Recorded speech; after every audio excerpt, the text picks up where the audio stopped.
गोटे बाबू पुआ राजनीति करके जटणी कांग्रेस को नष्ट करने ये योजना चली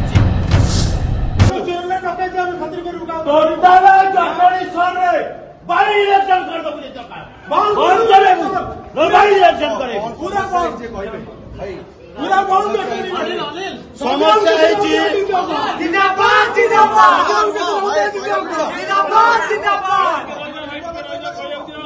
कांग्रेस दल कांग्रेस दल जो नेतृत्व नौले जटणी माटी 90 मसीह विदा कर दिगला आम सवालु जटणी जो यंग मार्च को नहीं लड़ाई करी पुणी कांग्रेस दबदबा आणलु 1995 मसीह 95 मसीह कंटिन्यू आम कांग्रेस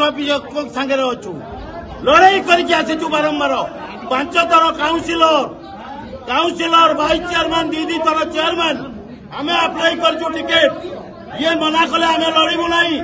बर्तमान गोटे बाबू पुआ राजनीति करके जटणी कांग्रेस को नष्ट करने ये योजना चली जदि जटणी कांग्रेस हत्या करा जटणी कांग्रेस को कौन लोक बर्दाश्त करेंगे ना जटणी माटी जो 68,600 केते कांग्रेस प्रेमी अच्छा कदापि बर्दाश्त करेंगे ना धोखा देले बेईमान कले लोक ठीक अच्छा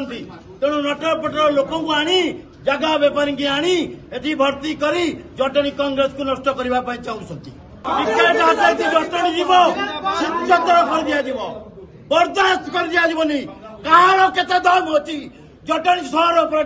ठिया देखे यही राजधानी आरंभ करूँ जटणी सहर पर्यंत अच्छा बर्दाश्त करा अन्याय को कहार दम नहीं संभालवा